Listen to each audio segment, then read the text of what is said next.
Hello students, welcome to Commerce classes. In the video series for NPO, we are doing specific transactions. हम वो transactions कर रहे हैं जिन्हें NPO के final accounts बनाते हुए अलग तरह से डील करते हैं. So we are understanding their accounting treatment. इस सीरीज में हमारी नेक्स्ट ट्रांजैक्शन है कंज्यूमेबल गुड्स. लाइक हर ऑर्गेनाइजेशन में कुछ ऐसे गुड्स होते हैं, कुछ ऐसे स्टॉक्स होते हैं जो कंज्यूम या यूज हो जाते हैं ड्यूरिंग द ईयर, उनके नॉर्मल एक्टिविटीज के दौरान. लाइक स्टेशनरी आप अपने अकाउंट्स बनाने के लिए खरीदते हैं और जैसे जैसे अकाउंट्स बनते जाते हैं आपकी स्टेशनरी यूज होती जाती है. सो कुछ बैलेंस आप खरीद के रखते हैं, कुछ आप ईयरली खरीदते हैं और उसको यूज करते जाते हैं. एंड में फिर वर्कआउट कर लेते हैं कि कितनी स्टेशनरी बच गई, कितने रजिस्टर्स, पेपर्स, पेन. सो ये सब चीजें वैल्यू कर लेते हैं कि हमारे पास स्टेशनरी का स्टॉक शुरू में कितना था, एंड में कितना था. सो उससे हम कैलकुलेट कर लेते हैं कि स्टेशनरी यूज कितनी हुई या कंज्यूम कितनी हुई. लाइकवाइज अगर आप बात करें किसी हॉस्पिटल की या चैरिटेबल डिस्पेंसरी की, तो उनके लिए मेडिसिन एक कंज्यूमेबल स्टॉक होगा, क्योंकि वो मेडिसिन उनको स्टॉक में रखनी है और जैसे जैसे वो यूज होती जाएंगी मेडिसिन आपको अकाउंट्स में लिखते जाने. सो जो भी स्टॉक्स, जो भी चीजें जो वैसे रेवेन्यू हैं लेकिन उनके कुछ स्टॉक्स बच जाते हैं एंड में, उन्हें हम कहते हैं कंज्यूमेबल गुड्स. तो कंज्यूमेबल गुड्स हम throughout the year buy भी करते हैं, परचेज भी करते हैं, इनके लिए पेमेंट की जाती है और एंड में थोड़ा बहुत बैलेंस इनका बच जाता है. सो हमें ये देखना है कि इन गुड्स को कितना कंज्यूम किया गया या कितना यूज किया गया. दैट मीन्स चाहे आप मेडिसिन की बात करें या आप स्टेशनरी की बात करें या sports material. Although sports material हम एक बार और स्पेशली पढ़ेंगे अलग से, बट वो भी इसी में आते हैं. अगर आप ये समझ लेंगे आपको स्पोर्ट्स मटेरियल की अकाउंटिंग करना आसान हो जाएगा. सो ये वो चीजें हैं जो यूज हो रही हैं throughout the year by the organization. तो ये रिकरिंग और रेवेन्यू एक्सपेंडिचर है, लेकिन इनके कुछ स्टॉक्स बच जाते हैं. सो हमें इन्हें कैसे डील करना है, we need to find out कि कितना स्टॉक ईयर में यूज किया गया. वो हमारा ईयरली एक्सपेंडिचर होगा, क्योंकि जो चीज हम ईयर में यूज या कंज्यूम कर लेते हैं वही हमें अकाउंट में चार्ज करनी होती है. So what we can do is we can prepare a separate account. जो भी कंज्यूमेबल गुड्स हैं तो स्टेशनरी अकाउंट बना लो, मेडिसिन अकाउंट बना लो, स्पोर्ट्स मटेरियल अकाउंट बना लो, to find out the stocks consume during the year, कि ये कितना स्टॉक कंज्यूम किया गया. इसके बाद जो गुड्स कंज्यूम किए गए उन्हें हम सॉल्व करके इनकम और एक्सपेंडिचर अकाउंट में डेबिट करते हैं और जो बैलेंसेस होते हैं वो हमारे आ जाते हैं बैलेंस शीट में. सो हमें या तो एक स्टॉक अकाउंट बनाना है, तो स्टॉक अकाउंट में क्या आ जाएगा, ओपनिंग बैलेंस, क्लोजिंग बैलेंस. जो परचेज की उससे हमारा स्टॉक इंक्रीज हो गया, सो परचेजेस डेबिट साइड में लिख देंगे, और जो स्टॉक्स कंज्यूम होते जा रहे हैं उससे इनका बैलेंस कम होता जा रहा है. सो जब आप इसे बैलेंस करेंगे, यहां जो बैलेंसिंग फिगर आएगा वो हो जाएगा stocks consume during the year या इनकम और एक्सपेंडिचर में लिखने वाला अमाउंट.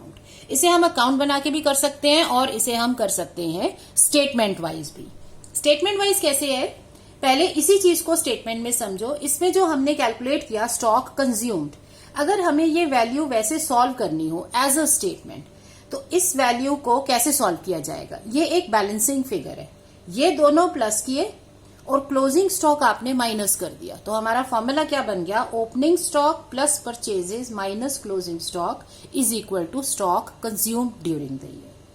इसको हम इस तरह से भी कह सकते हैं कि नॉर्मली जो हम चीजें खरीदते हैं उन्हें कंज्यूम करना होता है और जो शुरू में हमारे पास बैलेंस है वो भी हम यूज करेंगे.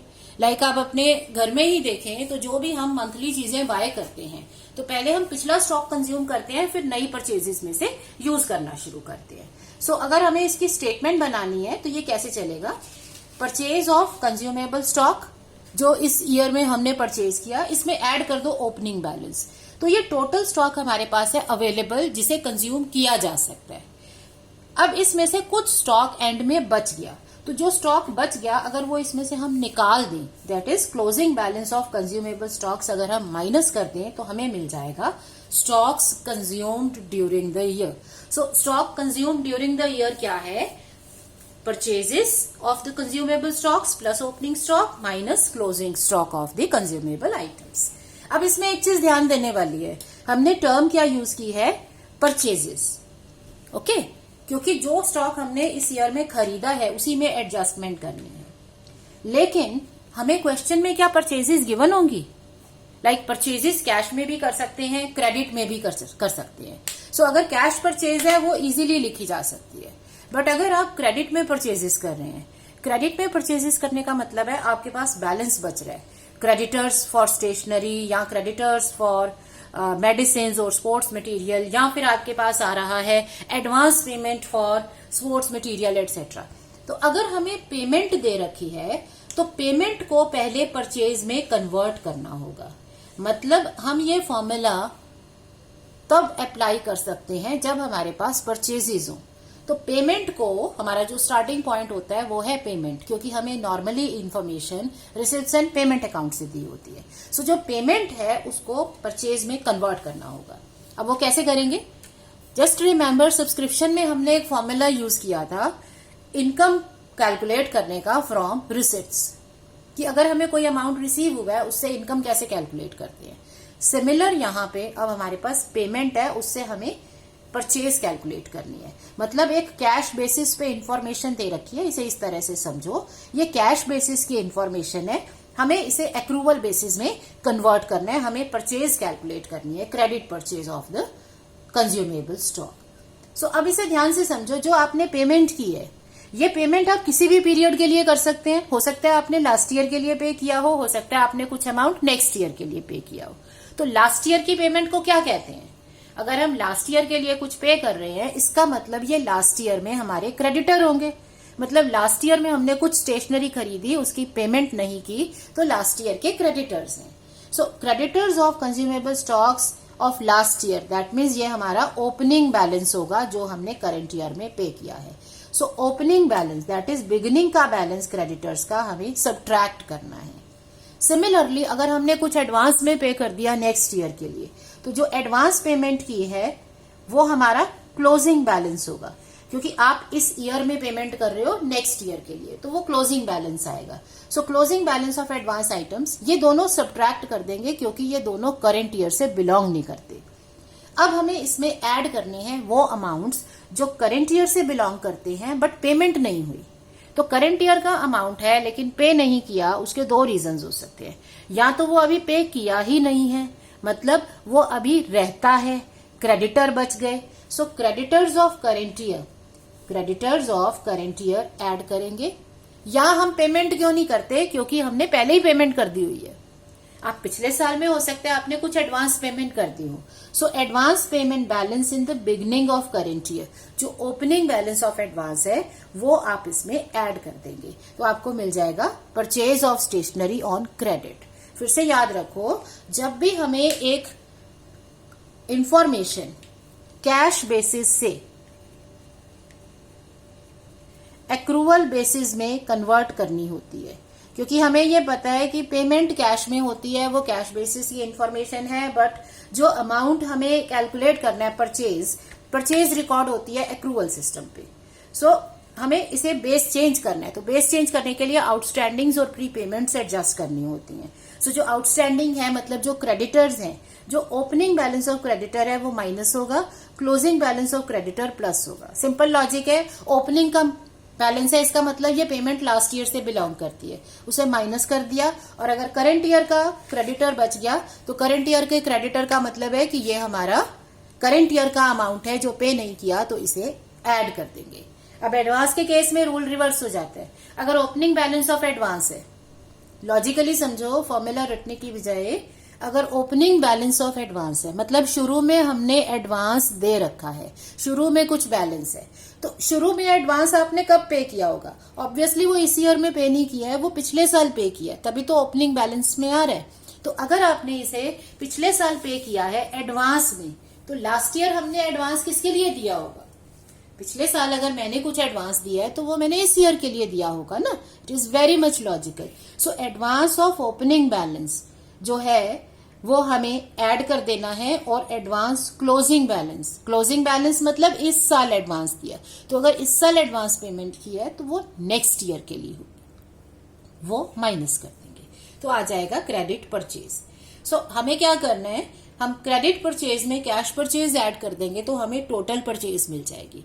सो एक बार परचेज कैलकुलेट हो जाएगी तो हम फॉर्मूला बना देंगे, purchases plus opening stock minus closing stock will give us stock consumed. अब इसको प्रैक्टिकली समझो. ये तो हुई लॉजिक की बात, कॉन्सेप्ट समझ लिया हमने कि भाई हमें कंज्यूमेबल गुड्स जो है वो ड्यूरिंग द ईयर कंज्यूम या यूज किए हैं. कंज्यूम का मतलब ये नहीं होता डायरेक्ट कंजम्पशन, इसका मतलब यूज हो गए.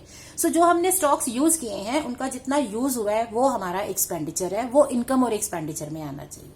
ठीक है, तो उसके लिए हमें क्या करना है, हमें सबसे पहले परचेजेस सॉल्व करनी है और फिर stocks consume during the year solve करेंगे.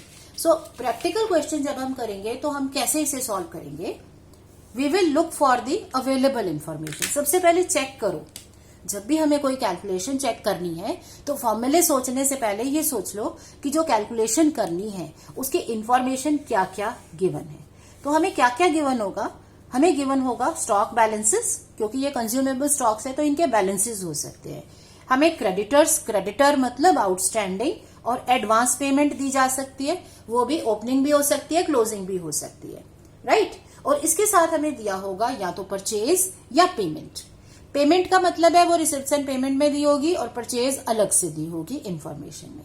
सो अब जो भी इंफॉर्मेशन हमें दे रखी है, अगर हमें परचेजेस गिवन है, ठीक है, अगर परचेजेस गिवन है तो परचेजेस को हम डायरेक्टली एब्सॉल्व कर सकते हैं स्टॉक कंज्यूम्ड निकालने के लिए. परचेजेस में ओपनिंग स्टॉक ऐड करोगे तो ये टोटल स्टॉक हो गया जो आपके पास था इस ईयर में, जिसे आप कंज्यूम कर सकते थे. लेकिन कुछ स्टॉक बच गया, ये कंज्यूम नहीं हुआ. क्योंकि ये कंज्यूम नहीं हुआ तो इसे नो माइनस कर दो, टोटल में से आपके पास बच गया stock consume during the year. और दूसरी चीज क्या है, अगर हमें पेमेंट दे रखी है, पेमेंट दे रखी है तो पेमेंट को पहले हमें कन्वर्ट करना होगा परचेज में. पेमेंट को परचेज में कन्वर्ट करने के लिए क्या करते हैं, पेमेंट में से हमें क्रेडिटर्स और एडवांस पेमेंट्स को प्लस या माइनस करना है. उसका रूल है, आप या तो लॉजिकली सोचो कि अगर ये अमाउंट करेंट ईयर को बिलोंग करता है तो ऐड होगा, और अगर ये अमाउंट करेंट ईयर को बिलोंग नहीं करता, मतलब ये लास्ट ईयर का है या नेक्स्ट ईयर का है, तो ये माइनस होगा. अगर ये लॉजिक आप समझ लेंगे तो आप प्लस माइनस इजीली कर सकते हैं. अब इसमें क्या है, creditors in the beginning less होंगे क्योंकि ओपनिंग क्रेडिटर है, मतलब लास्ट ईयर के लिए पेमेंट की है, और creditor at the end add होंगे. एडवांस पेमेंट क्लोजिंग लेस होगा क्योंकि लास्ट में क्लोजिंग है, लास्ट का मतलब है कि हमने नेक्स्ट ईयर के लिए पे किया है, तो लास्ट का बैलेंस लेस होगा और ओपनिंग बैलेंस हमारा ऐड होगा. इससे हमें मिल गई credit purchases. Credit purchases solve होने के बाद हम सॉल्व करेंगे total purchases, that is cash plus credit. Normally हमारे क्वेश्चंस में एक चीज होती है, या कैश या क्रेडिट, बट कोई कॉम्प्लेक्स इलस्ट्रेशन होगी तो दोनों भी हो सकते हैं. सो हमें तो टोटल चाहिए ना, टोटल परचेज ले ली, उसमें ओपनिंग स्टॉक ऐड किया, लेस किया क्लोजिंग, तो हमें मिल गया stock consumed during the year. अब ये अमाउंट है जो हमें इनकम एंड एक्सपेंडिचर में शो करना है. So income and expenditure will show stocks consumed during the year. Now pause for a minute और सोचो ये किस साइड में आएगा. तो इनकम एंड एक्सपेंडिचर अकाउंट में इनकम्स राइट साइड में होती है, एक्सपेंसेस लेफ्ट साइड में होते हैं. तो ये क्या है, स्टॉक कंज्यूम किया है ना, तो ये हो गया हमारा एक्सपेंडिचर. तो इसे एक्सपेंस साइड में मतलब डेबिट साइड में लिखेंगे. और बाकी रही बात जो बैलेंसेस है, सारे बैलेंसेस चाहे वो आपका स्टॉक हो या क्रेडिटर्स हो या एडवांस पेमेंट हो, ये आएंगे बैलेंस शीट में. सोचना ये है किस साइड. स्टॉक आएगा as an asset current assets में. क्रेडिटर्स, अब क्रेडिटर किस लिए है, क्योंकि आपने पेमेंट नहीं की है तो आपको पेमेंट करनी है, तो ये हो गई लायबिलिटी.